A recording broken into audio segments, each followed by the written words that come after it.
Hi guys, grilled cheese sandwich night, and I have a special guest tonight, Mayor Michael Newhard, and he also happens to be my husband. He makes a really good grilled cheese sandwich, so he's going to be cooking along with us. And let me introduce you to him. Hi everybody. This is Mayor Michael Newhard, and look at what he's got. He's got all the stuff for a grilled cheese sandwich. So how do you start this? It's very easy, and that's what is so beautiful about this recipe, especially on a cold winter night like tonight. It's a great meal. It's a great snack. So you need some, what we have here is multigrain bread, some butter, and one of my secret ingredients, mustard, and some cheese, some shredded cheese. This is cheddar cheese. So I'll start with buttering the bread. You butter not the inside of the piece of bread, but the exterior that will be on, facing outward and being on the pan, fried on the pan. So that's the part that gets toasted. That's the part that gets toasted, exactly. Okay. There you go. So I like butter, and you have to. What we have here is room temperature butter that makes it so much easier to spread, especially on soft bread like this. Okay. That's a good. So to get room temperature butter, you would just take some butter out and leave it on the counter for maybe an hour. Yeah. Something like that. Exactly. And it softens up, and then you can just spread it around pretty easily. Yes, and then you can actually spread it nice and thinly.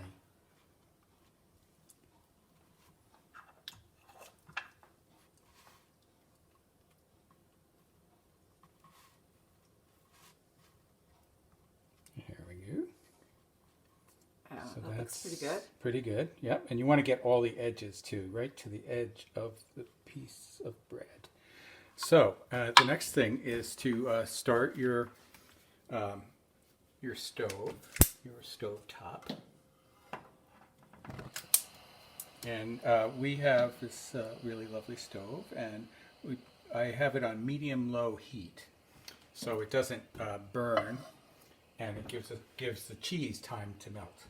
So what kind of pan are you using? I'm using a very standard non-stick pan, which makes it a lot easier because the bread doesn't stick, and also it's easier to clean up. And also the cheese, if the cheese melts over the edges of the sandwich, then it won't stick to the pan. So all those things are good.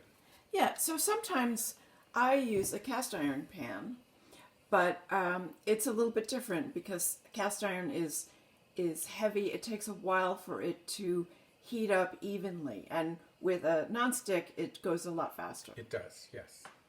And if you're hungry, that's good. So then you put your first piece of bread, with the buttered side touching the surface of the frying pan. So that's what's going to toast. And then I put this little bit of mustard on one of the sides because it adds a certain flavor. You can do this. You could do this outside of the pan, but I'm just doing it right here. And, yeah, you know what? You guys are gonna have a helper, mom or dad or older brother or sisters. So, just be careful when you're, around a pan on a stove. It gets hot. You don't want to get burned. So you could also do that mustard on the cutting board before you put it in the pan. Absolutely. So now we put the cheese, the most important ingredient. It's nice that it's pre-shredded. Yes, and you can buy it at the supermarket just like this. Yeah. I like cheddar a lot. There are, you can use other cheeses too, but something about cheddar is really nice. Now, I like to pile it on because I like a cheesy sandwich. Okay, there you go. And then you put the other side on, and you start to let it cook. It goes pretty quickly. There's a little secret. You can actually put a cover on to your frying pan This is a little bit small, but it works. It's bigger than the sandwich. And it will condense the heat and will make things go faster. It will melt the cheese faster. And that's a little secret. And Yeah. that's nice. Yeah.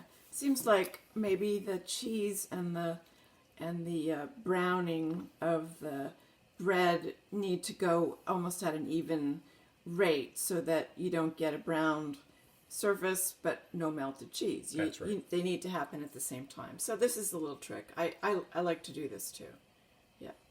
So how long do you think you would keep it like this? Just a couple minutes, actually. It doesn't really take that long. We'll look at it in just a few. We'll take a look at it now. So when you check it, what are you doing? You're lifting up the corner. I'm lifting up the corner, exactly. But I see that the cheese has not melted yet. No, but you're going to flip it, and so it has time to melt. Yeah. Yeah. It doesn't- Oh, I see. Oh, it's already toasted. Yeah. Okay. A little cheese fell out, but that's okay. Okay. So would you put the lid back on now? You can put it back on. I was going to tell you about my other secret ingredient. Oh, right. And that's a little bit of olive oil that I like to put in the pan, which kind of adds a certain little flavor to the bread and to your sandwich. Do you think it makes the bread crustier? It does. Huh. That was just a guess. Yes, it does. See, I don't do that. But it seems like it would be something to try. Yeah, definitely worth a try. Look at that. Looks good. Yeah, looks good. Okay. I think we're almost done. So we have a nice plate here. And we can just transfer it to the plate. There we go. Turn off the Yeah, be careful to turn off your stove when you get your sandwich out of there. Okay. Very melted cheese Good. and very nicely toasted bread. Let's see the inside there. Look at that. That looks good. That looks good. Do you mind if I take a bite? Absolutely. Go right ahead, Mayor. Yummy. Stretchy cheese. That's good. It's a success. Perfect. Thank you very much. We're very happy to have your expert opinion on how to make a grilled cheese on a cold winter night. You're welcome. And the next time I'll show you how to run a wastewater treatment plant.